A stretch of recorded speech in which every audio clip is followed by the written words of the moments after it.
Anong pakiramdam mo ngayon? Ano? Ha? Hindi kumagang na konti. Hindi, yung silip-sip mong tubig na yan. Anong pakiramdam?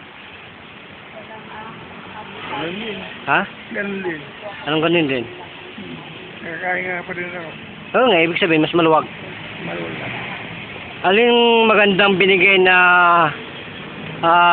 dulot ng therapy o dulot ng doktor na sinasabi natin ng mga tableta? Alin ang nakaluwag sa iyong hininga? Parang ganun niwa mo. Yung sa therapy. Kasi kuya, alam mo kung bakit gusto kong ipaliwanag ito sa buong mundo. Kasi ito yung mix kasi ng martial arts, judo, napakaraming judo. 7 master. So Western Europe, Third World, Africa, and itong Asia. They have to be united together in one principle because medicine is totally very common eh. So they are uniform. So kailangan they should not be fighting together. They should be merged together. So anong pakiramdam mo? Doon sa sinip-sip mo na yan? May lumuwag din. Lalong lumuwag. So ikaw na magtimpla ng ganyang gamot para patayin mo lahat ng mga bakterya ng iyong lalamunan. Yun lang yun eh. Eh kung hindi matindi, hindi ako maniwala. Araw-araw, tapos mag-nguya ka ng sibuyas. Kailangan, kumain ka muna bago ka mag-ano ng sibuyas. Saka carrots, saka parsley.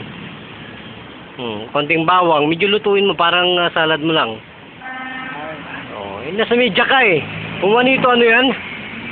Kumuha nito, mga kababayan, ng ano to?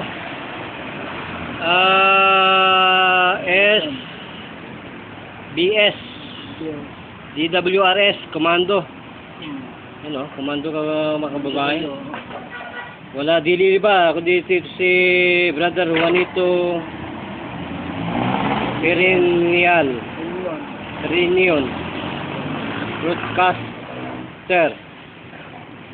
Broadcaster staff. Iligan City ito? Iligan City. Solid North, yun o, mga kaibigan. Solid North. Ito ang ating isa sa ating naging misyon sa araw na ito. Kay Chavit, kay Idol Chavit Season. So, inubos mo na ang iyong kayamanan sa mga doktor. Tapos ikaw, pilay ka pa rin. Hindi ka pa lumilipad. Kasi pag inubos mo talaga ang kayamanan mo sa mga doktor, sila yayaman. Oo. Eh, kahit na nga yung kaibigan konduktor akong tinatawag kapag madidedo na siya. Dahil hindi na kaya yung ginagawa ko eh. Baka yung pinakamatalim na samurai, asahin mo sa katawan mo. Bawal yun eh. Hindi tayo nagpa-practice na niya. Eh, kademonyohan kasi yung mga samurai na yun. Oo, kahit baril kuya, yung baril.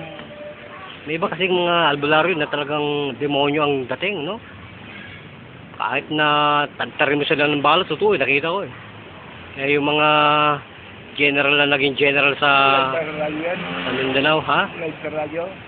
Oh, labi to hindi lang sa radyo, labi to sa buong mundo. Media tayo eh. Kailangan malaman nila na ang isang media na katulad mo, gumagaling. Eh, lahat ng patient mo, naubos mo na eh. Oh.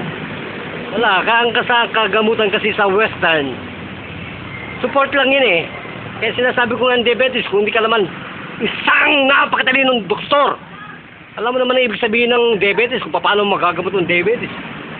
Wala kang tira pa, hindi mo pa sabihin ng normal sa internet.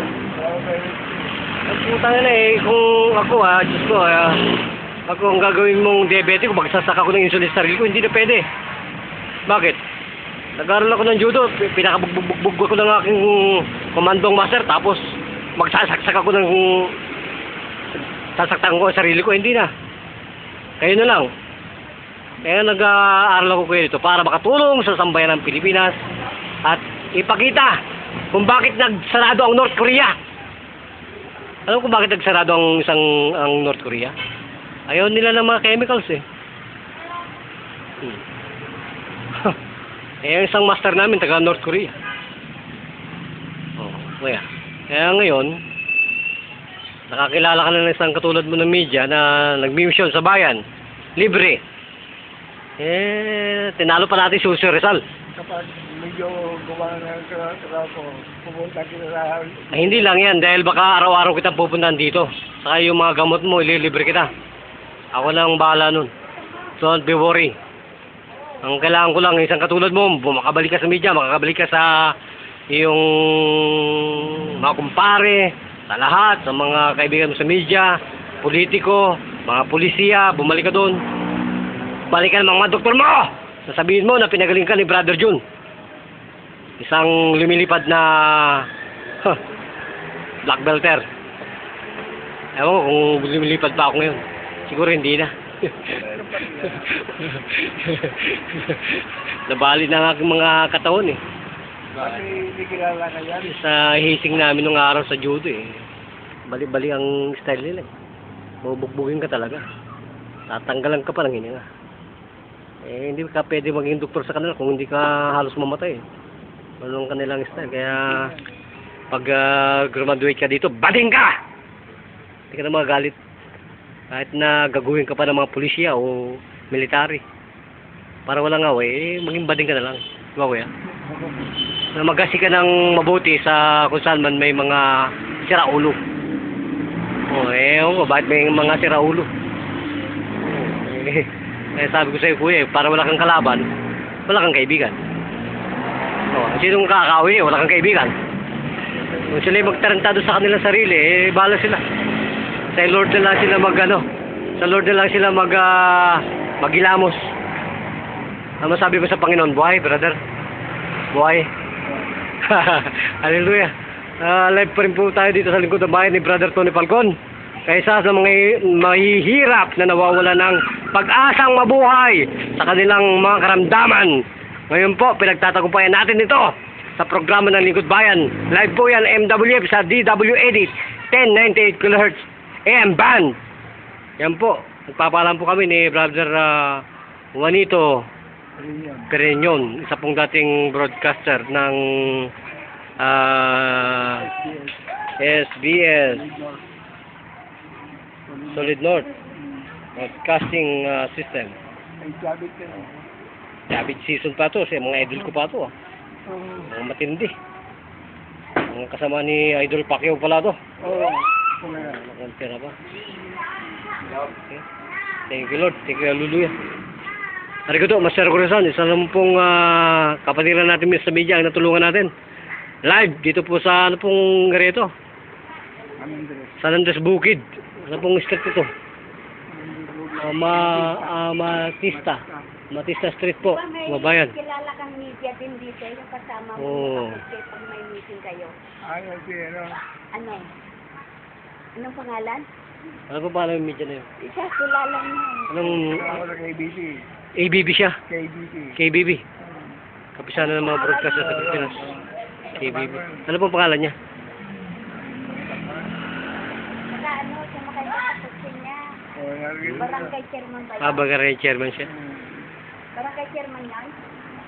Kuya, karapat-dapat pa tayong magpakilala sa buong mundo, kuya. At sa buong Pilipinas. Dapat. Hallelujah. Thank you, Lord. Thank you, Jesus Christ. Amen.